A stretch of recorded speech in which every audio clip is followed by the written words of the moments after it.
안녕하세요. 저는 한선아입니다. 올해 73이 되었고요. 평생을 시내버스 안내양으로 일하며 살아왔습니다.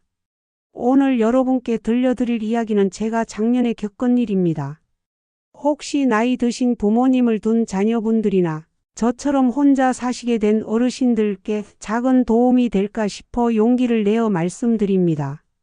남편을 떠나보낸 지 이제 8개월이 되었습니다. 40년을 함께 산 사람이 없어진 집이란 참 이상한 곳이더군요. 문 여는 소리, 슬리퍼 끄는 소리, 심지어 냉장고 웅웅거리는 소리까지. 모든 소리가 혼자라는 걸 계속 일러주는 것 같았습니다. 아침에 일어나면 습관처럼 여보 커피 드셔요? 라고 부르곤 했는데 대답 없는 방 안의 고요함이 가슴을 짓눌렀습니다. 그래도 저는 꿋꿋하게 버텼어요. 아침마다 남편이 좋아하던 바느질을 하고 저녁엔 우리가 함께 보던 드라마를 혼자 보면서 말입니다. 그런데 아무리 견디려 해도 밤이 되면 문득문득 무서워지더라고요. 혼자 쓰러지면 어쩌나, 아무도 모르게 며칠을 그냥 있게 되면 어쩌나. 그런 생각들이 머릿속을 맴돌았습니다. 자식들한테는 괜찮다고 말했지만 사실 매일매일이 막막했어요.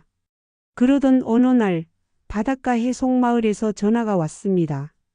어르신 혼자 사시는 걸로 알고 있는데 저희 공동주거시설에 관심 있으시면 한번 구경 오세요. 혼자보다 함께가 더 따뜻하답니다. 그 말이 참 마음에 와닿았어요. 함께라는 말이요. 해송마을에 처음 갔을 때 로비부터가 호텔같이 깔끔하고 멋있더라고요.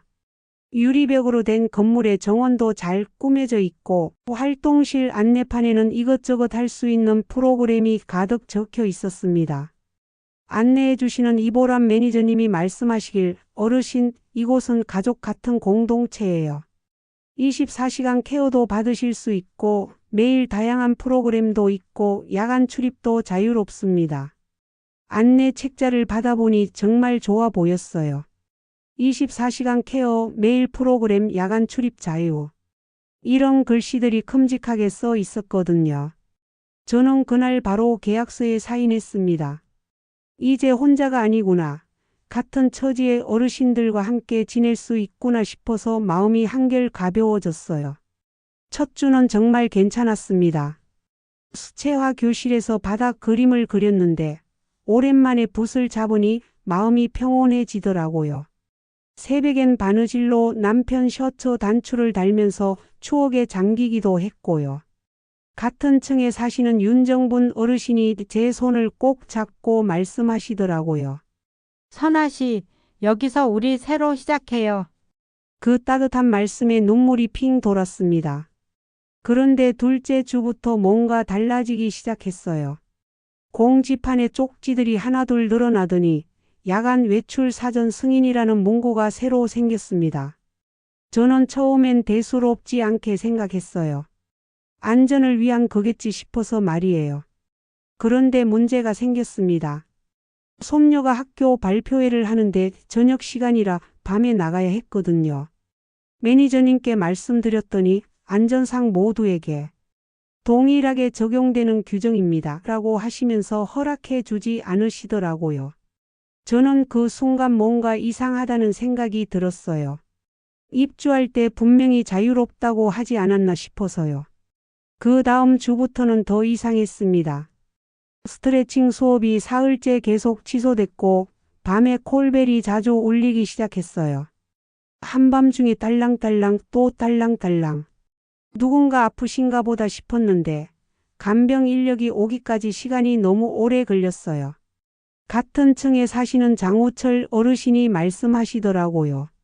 강사분이 또 바뀐다네요. 대체 인원도 없다 하고. 그 말을 듣고 나니 뭔가 석연치 않았어요. 처음 약속과 다른 게 너무 많았거든요. 그래서 저는 오래된 습관을 꺼내 들었습니다. 버스 안내양 할 때 쓰던 작은 노트 말이에요. 날짜와 시간, 취소된 프로그램과 그 이유, 콜벨이 울린 횟수와 대응 시간. 하나하나 꼼꼼히 적기 시작했습니다. 적고 나니 귀가 더 열리더라고요. 전에는 그냥 넘어갔던 일들이 하나씩 보이기 시작했어요. 정말 충격적인 일이 일어난 건 셋째 주 밤이었습니다. 옆방에 사시는 어르신이 갑자기 어지럼증을 호소하시며 쓰러지셨거든요. 저희가 급히 콜벨을 눌렀는데 간호 인력이 오기까지 30분이 걸렸어요. 구급차는 그보다 더 늦었고요. 다행히 큰일은 아니었지만 그 순간 정말 무서웠습니다. 그 일이 있고 나서 복도 분위기가 완전히 바뀌었어요. 사람들이 서로 눈을 마주치지 않으려 하더라고요. 대신 문틈으로 새어 나오는 불빛을 보면서 이웃이 괜찮은지 서로 확인하는 그런 분위기가 되었습니다. 뭔가 불안한 공기가 감돌았어요. 운영팀에서는 입주자들의 불만이 높아지자 설명회를 열었습니다. 회의실에 모인 어르신들 앞에서 프레젠테이션을 하면서 지속 가능한 운영이라는 말을 계속했어요. 프로그램을 일시적으로 조정한다고 하면서 이해해달라고 하더라고요. 질문들이 쏟아졌습니다. 그럼 처음 약속은 뭐였나요? 24시간 케어는 어떻게 된 건가요? 야간 출입 자유는 왜 갑자기 승인제가 된 건가요? 하지만 대답은 항상 조심스럽고 애매했어요. 검토하겠습니다. 개선하도록 노력하겠습니다. 이런 말들만 반복하셨어요. 저는 회의실 뒤편에서 윤정분 어르신의 손을 꼭 잡았습니다. 정분 어르신이 제게 속삭이시더라고요. 적는 게 먼저예요. 사실부터요. 그 말이 제 마음에 확실히 박혔어요. 그날부터 저희는 본격적으로 사실을 모으기 시작했습니다. 취소된 프로그램 목록, 야간 외출 불허 사례들, 의료 상황 발생 시 대응 시간, 추가 비용이 발생한다고 나온 공지 날짜들. 모든 걸 기록했어요. 장우철 어르신은 말수는 적으셨지만 정말 예리하셨어요. 계약서랑 안내 책자 원문도 함께 두죠. 처음 약속이 무엇이었는지부터 확인해야 해요. 맞는 말씀이었어요. 우리가 처음에 뭘 약속받았는지, 지금 뭐가 달라졌는지 명확히 해야 했거든요. 노트는 점점 두꺼워졌고 제 글씨는 점점 단단해졌습니다.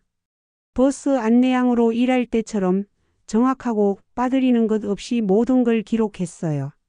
그러니까 패턴이 보이더라고요. 단순한 우연이나 실수가 아니라 뭔가 체계적으로 바뀌고 있다는 걸 알 수 있었습니다. 드디어 저희는 운영팀과 정식 상담을 요청했습니다. 상담실 테이블 위에 계약서, 체크리스트, 타임라인 표를 모두 펼쳐놓고 세 가지를 명확히 요구했어요. 첫째, 야간 외출 제한의 법적 근거와 해제 기간을 명시해달라. 둘째, 의료 응급 상황 대응 프로토콜과 실제 인력 배치표를 공개해달라. 셋째, 축소된 프로그램들의 보완 일정과 환불 또는 감액 기준을 제시해달라. 이보람 매니저님이 한숨을 쉬면서 말하더라고요. 확답은 어렵습니다만 내부 검토를. 그 말이 끝나기도 전에 저는 두꺼워진 노트를 테이블 앞으로 밀었습니다.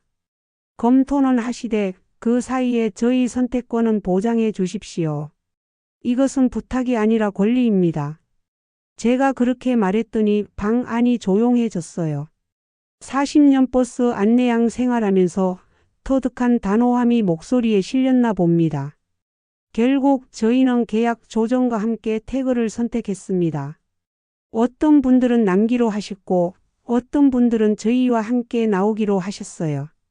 이별이란 늘 조용한 법이지만 그날 현관을 나서는 발걸음은 참 가벼웠습니다. 윤정분 어르신이 저에게 말씀하시더라고요. 선아 씨, 우리가 우리를 구했네요. 정말 그런 것 같았어요. 누구도 우리를 구해주지 않았지만 우리가 우리 자신을 구한 거였어요. 저는 동네에 작은 월세집을 구했습니다. 해송마을만큼 깔끔하지도 편의시설이 좋지도 않았어요. 하지만 손녀 연주에는 야간 외출 승인 없이도 갈 수 있었고 밤에 답답하면 언제든 동네 한 바퀴 돌고 올 수 있었습니다. 무엇보다 좋은 건 제가 주말마다 무료 바느질 모임을 열 수 있게 된 거였어요. 처음엔 동네 주민센터에서 4분이 오셨는데 입소문이 나면서 점점 늘어나더라고요. 바느질하면서 이런저런 이야기 나누는 시간이 정말 좋았어요. 그분들의 손끝이 제 마음의 구멍난 부분을 꿰매주는 것 같았습니다. 그리고 몇 달 후 저희는 뜻밖의 일을 하게 되었어요. 주민센터에서 시니어 공동주거 선택 가이드 강의를 해달라고 부탁하신 거예요. 저희가 겪은 일이 다른 어르신들에게도 도움이 될 것 같다면서요. 처음엔 떨렸지만 용기를 내어 강의실에 섰습니다. 빔 프로젝터로 시니어 공동주거 체크리스트 슬라이드를 보여드리면서 저희 경험을 나누었어요. 박수 소리가 울릴 때 정말 뿌듯했습니다. 저희는 해송마을을 흉보지 않습니다. 거기도 나름의 사정과 어려움이 있었을 거예요. 다만 약속과 실제 사이에 공간이 있다면 그 간극을 묻고 기록하고 선택할 수 있다는 것을 말하고 싶었습니다. 나이가 든다는 것은 누군가의 돌봄을 받는 것이 아니라 여전히 스스로 결정할 수 있다는 것에서 시작한다고 생각해요. 그리고 그 결정을 묶어주고 지켜주는 건 결국 이웃의 손입니다. 요즘 저는 매일 아침 창가에 앉아 바느질을 합니다. 바늘땀 하나하나에 제 마음을 담으면서 오늘도 제가 선택한 하루를 살아갑니다. 때로는 외롭지만 그 외로움조차 제가 선택한 것이라는 걸 알기에 견딜 수 있어요. 혹시 이 이야기를 듣고 계신 분들 중에 비슷한 고민을 하고 계신 분이 있다면 부디 기억해 주세요. 나이 든 이후의 삶도 여전히 우리의 것이라는 걸요. 질문하고 기록하고 선택할 권리가 우리에게 있다는 걸요. 그리고 혼자라고 생각하지 마세요. 어딘가에는 저처럼 윤정분 어르신처럼 장우철 어르신처럼 같은 마음을 가진 사람들이 있습니다. 그 손들이 언젠가는 여러분의 손과 만날 거예요. 오늘 제 이야기가 누군가의 내일을 조금이라도 바꾼다면 그걸로 충분합니다. 바람이 불던 그날 해송마을을 떠나면서 제가 얻은 가장 큰 선물은 바로 이것이었거든요. 내 삶은 여전히 내가 결정할 수 있다는 것, 그리고 그 결정을 함께 지켜줄 이웃들이 있다는 것 말입니다. 감사합니다.